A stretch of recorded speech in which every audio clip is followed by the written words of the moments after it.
Welcome in another video of microprocessor architecture. Student, last lecture में हमने 8155 के जो पोर्ट मोड्स थे, ठीक है, that is interrupt output mode by using the handshaking signal, ठीक है, तो उसका हमने डिटेल स्टडी किया था जो कि 4th यूनिट का पार्ट था। तो आज के इस वीडियो लेक्चर में हम 5th यूनिट स्टार्ट करेंगे जो कि Intel Pentium processor and advance processors, ठीक है। तो शुरू करते हैं आज का ये video. So today we start with the 5th unit. So 5th unit is divided into the 3 section A, B and C. So in A section is the Pentium and Pentium Pro microprocessor. In that we have to study the introduction to the Pentium processors. Then special Pentium register we have to study regarding this Pentium and Pentium Pro microprocessor. Then how memory will be managed in that. So for that memory management will be studied in detail. Then Pentium instructions, Pentium Pro microprocessor and the special Pentium Pro features we have to study. So that is the section A. Section B is the core 2 and later microprocessor.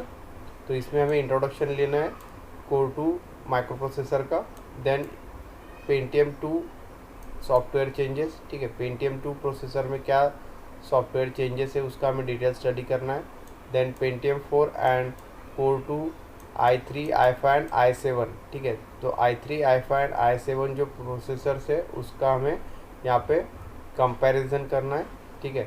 तो ये सारे topics हमें section B में study करना है। Section C start with the Sun SPARC microprocessor. So this Sun SPARC microprocessor is a different microprocessor than the Intel. So we have to study the architecture in that. First, SunSpark microprocessor architecture, register file structure of this SunSpark microprocessor, data type supported, and instruction format of SunSpark microprocessor. So that is the C part of unit 5. So today we start with the A part, which is the Pentium and Pentium Pro microprocessor.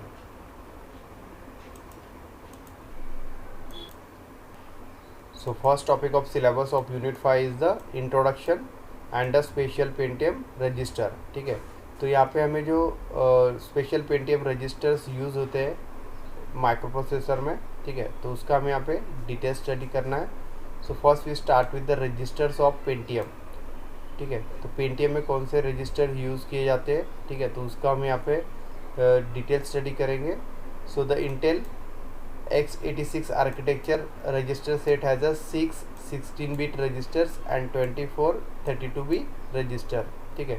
तो यहाँ पे जो Intel 86 architecture के जो microprocessors है उसमें total 6 set of registers है जिसमें 16-bit रजिस्टर्स है एंड 24 32-bit रजिस्टर्स है, ठीक है। तो इसमें जो 16-bit रजिस्टर्स है total 6 and these 24 are the 32-bit registers. Then it will be subdivided into the different groups that we have to study in detail.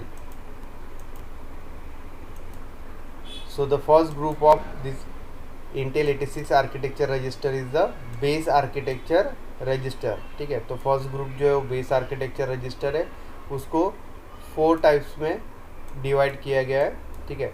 तो फर्स्ट ए जो है वो जनरल पर्पस रजिस्टर है, B instruction pointer that is IP, third flag register and fourth जो है वो segment register है, ठीक है। तो इस तरह से बेस आर्किटेक्चर रजिस्टर ग्रुप को 4 सब टाइप्स में डिवाइड किया गया है, ठीक है।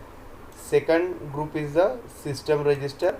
Again this system register is subdivided into the 2 groups. So first is the memory management register and second type is the control register. Third group will be the floating point register. So these sets the register are not present in 80386. They are Pentium processor which has on chip floating point unit. So again it is divided into the subtypes. First type in that is the data register. So these are 8 80-bit registers to hold the floating point data, ठीक है। तो floating point data को hold करने के लिए या save करने के लिए इसमें 80-bit रजिस्टर्स है total 8. Second tag word, So this word hold the information or tag of each register indicating the status of data in that register. ठीक है, तो रजिस्टर का जो टैग है उसे या इंफॉर्मेशन को होल्ड करने के लिए टैग वर्ड रजिस्टर का यूज़ किया जाता है. Then next is the status word register. So word means a 16-bit data. So this status word register will hold the status of the operation of floating point and the results in the similar flag register. ठीक है, तो जो status word register है वो hold करेगा यहाँ पे status जो कि अलग अलग ऑपरेशन परफॉर्म होंगे फ्लोटिंग पॉइंट डेटा पे. Next type is the control word. So this register is use to control the different features of the floating point unit. तो फ्लोटिंग पॉइंट यूनिट में जो अलग अलग फीचर्स है उनको कंट्रोल करने के लिए यहाँ पे कंट्रोल वर्ड रजिस्टर का यूज़ किया जाएगा. So that is the fourth type of floating point register. And the next one is the instruction and data pointers. So this register are use to point the program and data when the operation are to be perform by the floating point unit. ठीक है, तो जब भी floating point unit यहाँ पे operations perform करेगा, so at that time this register are point the program as well as data operation.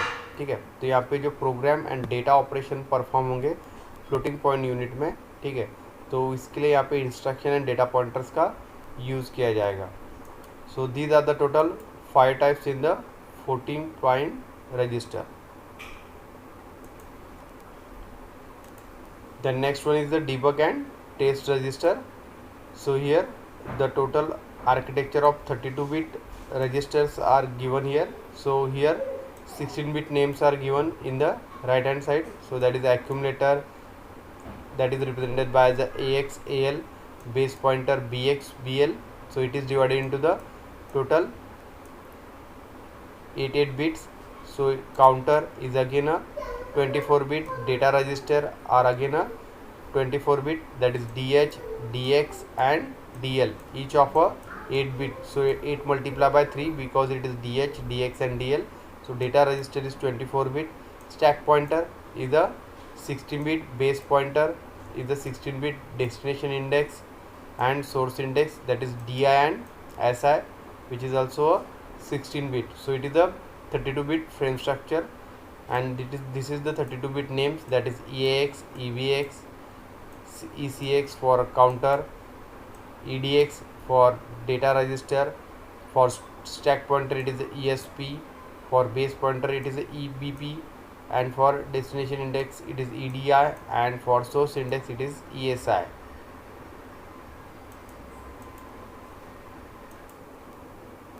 तो जैसे हमने देखा कि इंटेल 86 आर्किटेक्चर रजिस्टर सेट में 24 32-bit रजिस्टर है, तो उसी का हमने यहाँ पे आर्किटेक्चर देखा है. So here are total 24 registers are there for 32-bit. So these are accumulator, base pointer, counters, data register, stack pointer, base pointer, destination index and source index, and these are also these index registers. Then second category will be there are total 6 16-bit registers are there, that is instruction pointer IP, flag register, EIP and E flags.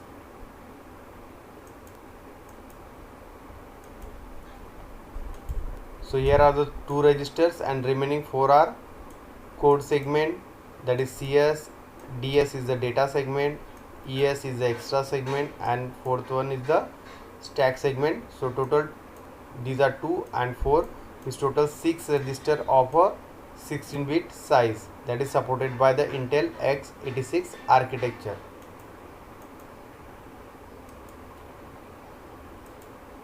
So this figure denotes the base architecture structure of the registers of the Intel 86.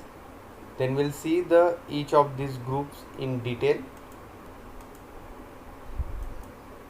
So first we start with the base architecture register, first type, that is general purpose register. So in general purpose register first is the EX, that is accumulator, जो हमने अभी यहाँ पे base architecture में study किया, जिसमें EAX जो है वो 32 बिट रजिस्टर है, जिसमें AX जो है वो 16 बिट रजिस्टर है, and AH and AL are the 8 bit register. ठीक है, तो EAX जो है 32 बिट रजिस्टर है, जिसमें AX जो है एक्यूमुलेटर जो 16 बिट रजिस्टर है, and AH and AL are the 8 bits, means total 16 plus this 16 32 bit register is AX। So it is usually accumulates the result of ALU operation. ठीक है, तो arithmetic logical unit में जो भी operation perform होगा उसका result hold करने का वर्क यहाँ पे EX रजिस्टर करेगा, but it can also use as a general purpose. ठीक है, तो यहाँ पे जो EX रजिस्टर है उसे जनरल पर्पज़ रजिस्टर भी हम यूज़ कर सकते हैं। So it works via the register for IO and string instruction. ठीक है, तो EX रजिस्टर को एक्सेस करने के लिए यहाँ पे input output and string instruction का हम यूज़ कर सकते हैं। Second register will be a EBX।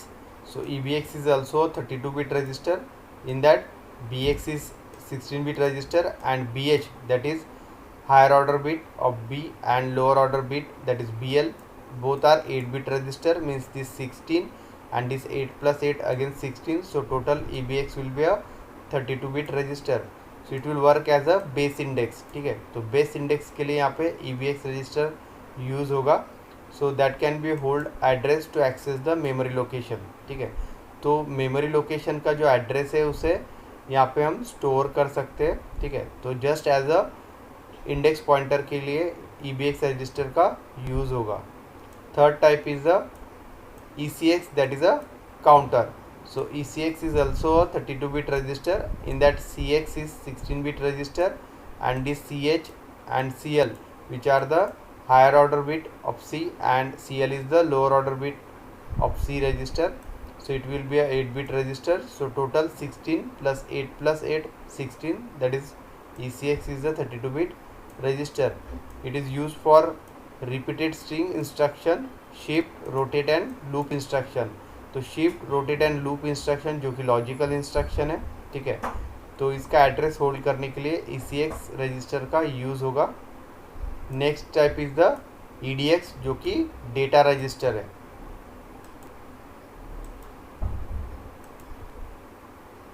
So this EDX is also a 32 bit register, in that DX is a 16 bit register, and DH will hold the higher order bit and DL will hold the lower order bit, which are 8 bit register। so total 16 plus 16, EDX is a 32 bit register। so it holds the result after multiplication and division। तो multiplication and division के जो result generate होंगे, ठीक है, उनको hold करने का work यहाँ पे डेटा रजिस्टर करेगा, जो कि EDX है। It also hold the dividend in the register which is a data register. तो इस तरह से हमने जो जनरल पर्पस रजिस्टर्स है, ठीक है, that is EAX, ECX, EBX and EDX, तो इनका हमने यहाँ पे डिटेल स्ट्रक्चर को स्टडी किया है। All this register are 32 bit registers. Then next we study the pointer registers of Pentium processor. ठीक है, तो पेंटियम प्रोसेसर में जो पॉइंटर रजिस्टर है उसका हम यहाँ पे डिटेल स्टडी करेंगे। तो फर्स्ट जो पॉइंटर रजिस्टर है वो बेस पॉइंटर है, that is EBP। So EBP is also 32 bit register, जिसमें बेस पॉइंटर BP जो है वो 16 बिट रजिस्टर है। It works as a random pointer for stack segment. ठीक है, तो स्टैक सेगमेंट के लिए यहाँ पे रैंडम पॉइंटर के लिए हम EBP, जो कि एक बेस पॉइंटर है, उसका हम यूज़ कर सकते हैं। Second register is the EDI, जो कि डेस्टिनेशन इंडेक्स है। सो EDI is also 32 bit register, in that destination index DI register is a 16 bit. So it holds the destination data for string instruction. ठीक है, तो जो डेस्टिनेशन लोकेशन होगा उसका data hold करने के लिए यहाँ पे स्ट्रिंग इंस्ट्रक्शन का यूज़ किया जाएगा, and for other instruction it is use to select the location in data segment. ठीक है, तो डेटा सेगमेंट का जो लोकेशन है उसको यहाँ पे सिलेक्ट करने के लिए EDI रजिस्टर का यूज़ किया जाएगा। Third is the ECI, that is source index. तो जैसे हमने यहाँ पे डेस्टिनेशन इंडेक्स स्टडी किया, सेम यहाँ पे ECI होगा, that is source index. So this ESI is also a 32-bit register. So it hold the source index. So source index register is the 16-bit register. It holds the source data for string instruction. ठीक है, तो string instruction के लिए जो source data उसे hold करने के लिए हम ESI register का use करेंगे. And other instruction it is used to select the location of data segment. ठीक है, तो यहाँ पे other instruction में जो लोकेशन होगा डेटा सेगमेंट का उसे होल्ड करने के लिए यहाँ पे ESI रजिस्टर का यूज़ होगा. And fourth one is the ESP, that is the stack pointer. Stack pointer is denoted by the SP which is use to address the memory location in the stack segment. ठीक है, तो stack segment में जो memory locations है, ठीक है, तो उनके एड्रेस को होल्ड करने के लिए यहाँ पे हम ESP रजिस्टर का यूज़ कर सकते हैं. ठीक है, then next is the instruction pointer, that is IP. so the instruction pointer is the 32-bit register called as a EIP. ठीक है, तो instruction pointer एक 32-bit register है जिसको डिनोट करते हैं EIP लेटर से. it holds the offset address within the segment of the next instruction to be executed. ठीक है, तो जैसे हमने देखा कि माइक्रो प्रोसेसर में जो इंस्ट्रक्शन है वो यहाँ पे 1 by 1 सीरियली एग्जीक्यूट होते हैं. ठीक है, तो जो ऑफसेट एड्रेस होगा, ठीक है, इंस्ट्रक्शन का जो कि नेक्स्ट इंस्ट्रक्शन है that is to be executed, तो उसको होल्ड करने के लिए यहाँ पे हम EIP इंस्ट्रक्शन का यूज़ करेंगे जो कि एक इंस्ट्रक्शन पॉइंटर है. उसका नेम ही इंस्ट्रक्शन पॉइंटर. ठीक है, तो नेक्स्ट इंस्ट्रक्शन का जो एड्रेस होगा, ठीक है, जो एग्जीक्यूट होगा माइक्रो प्रोसेसर में, उसको यहाँ पे सेव करने के लिए या होल्ड करने के लिए यहाँ पे EIP पॉइंटर का यूज़ होगा. So the lower 16-bit of EIP contain the 16-bit instruction pointer, that is IP. ठीक है, तो जो IP रजिस्टर है उसमें 16-bit डेटा यहाँ पे स्टोर होगा which is used for 16-bit offset addressing. So that is the instruction pointer register. Next register is the flag register. ठीक है, तो जिस तरह से हमने 8085 में फ्लैग रजिस्टर का स्टडी किया था जो कि 8-bit था, ठीक है, तो वैसे ही यहाँ पे पेंटियम प्रोसेसर में फ्लैग रजिस्टर है, उसका हमें डिटेल स्टडी करना है. So here the figure shows the detail format of the flag register frames. So it is a x86 family flag register is given here. So in that it contains the different fields with the system flag. So identification flag like ID, virtual interrupt pending flag that is VIP, virtual interrupt flag VIF, alignment check that is AC, virtual 8086 mode that is VM, then resume flag that is RF, then nested task that is NT, IO privilege level IOPL, then overflow flag OF जो कि 8085 में भी था. ठीक है, तो same यहाँ पे भी है. Then direction flag DF, interrupt enable flag that is IF,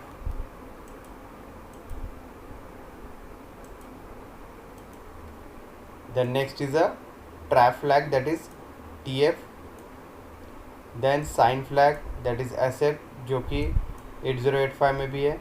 zero flag ZF, auxiliary carry flag AF, parity flag, then carry flag. ठीक है, तो ये कुछ फ्लैग जो है वो हमने 8085 में भी स्टडी किए, जैसे sign flag, zero flag, AC that is auxiliary carry, parity and the carry flag. Same are in the this x86 architecture of Pentium.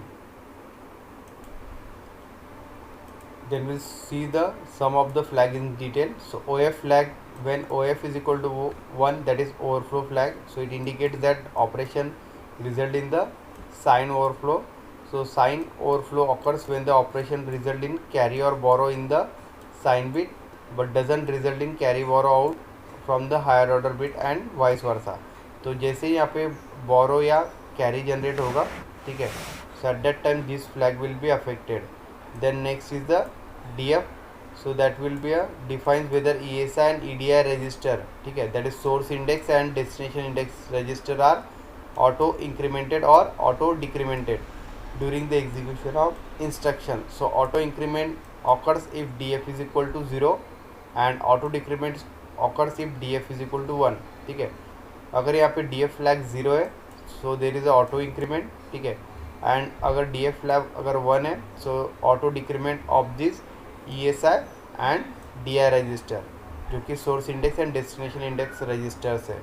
Next is the IF, so that is IF is equal to 1. It allows the recognition of external maskable interrupt, that is INTR pin, that is one of the interrupt, that is interrupt receive. And if IF is equal to 0, external maskable interrupt, that is INTR is not recognized, ठीक है।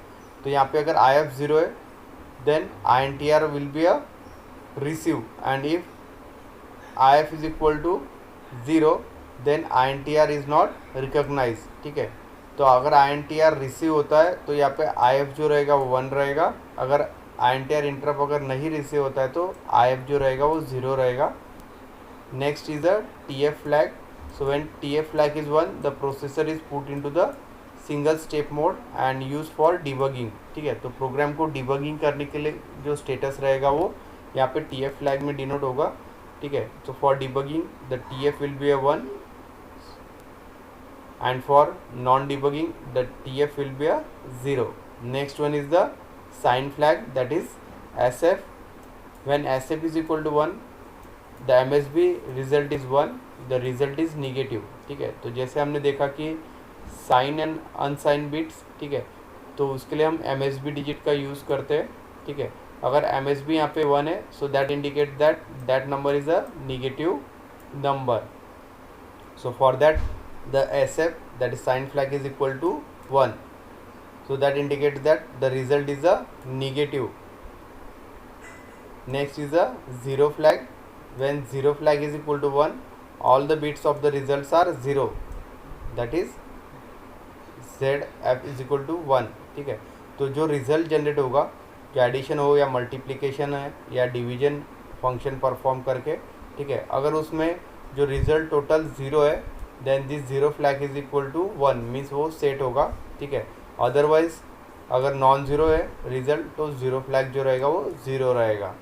Next one is the auxiliary carry flag, so it is also called as the half way carry and it is use for BCD operation, ठीक है। तो BCD arithmetic operations के लिए यहाँ पे auxiliary flag जो है वो यूज़ होगा।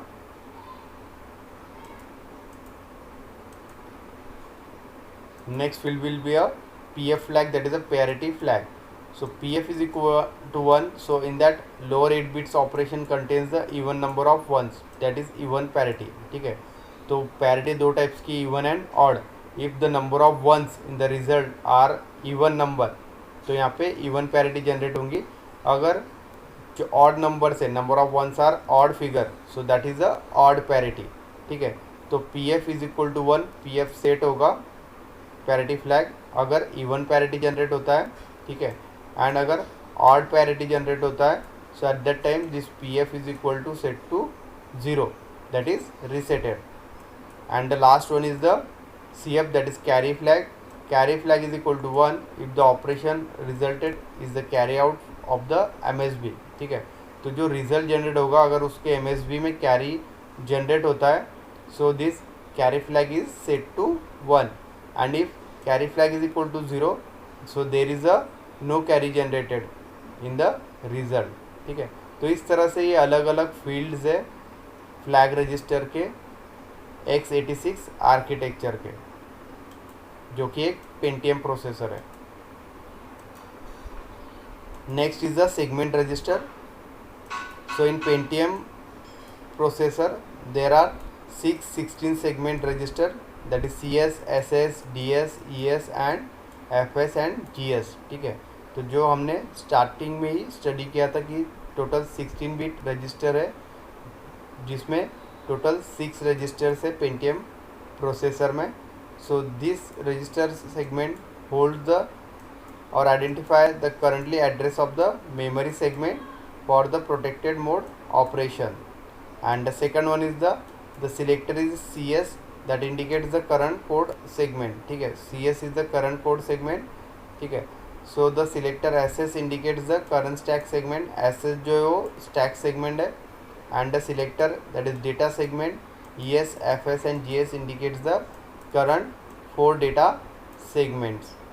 तो इस तरह से ये जो है सेगमेंट रजिस्टर्स है पेंटियम प्रोसेसर में। तो आज का ये वीडियो लेक्चर हम यही एंड करते हैं। नेक्स्ट वीडियो लेक्चर में हम मेमोरी मैनेजमेंट स्टडी करेंगे पेंटियम प्रोसेसर्स का। So thank you.